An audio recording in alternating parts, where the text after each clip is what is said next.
Magandang araw mga kaibigan, ibabahagi ko lang po ang aking koleksyong mga barya para sa inyong halimbawa. Ito ay 1 piso, 1970, commemorative coin ng bansang Pilipinas. Features: Issue, Philippines. Period, Republic, 1946, the date. Type, non-circulating coin. Year, 1970. Value, 1 piso. Currency, piso, 1967, the date. Composition, nickel. Weight, 23.60 na gramo. Diameter, 38.3 na milimetro.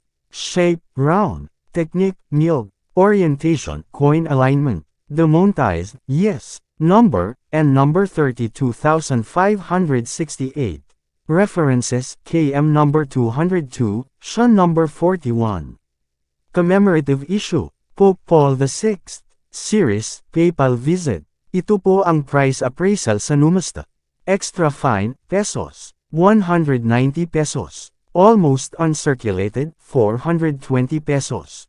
At sa uncirculated naman ay 420 pesos. Maraming salamat po sa panunood. Please like at i-follow mo ako para sa ganito pang video.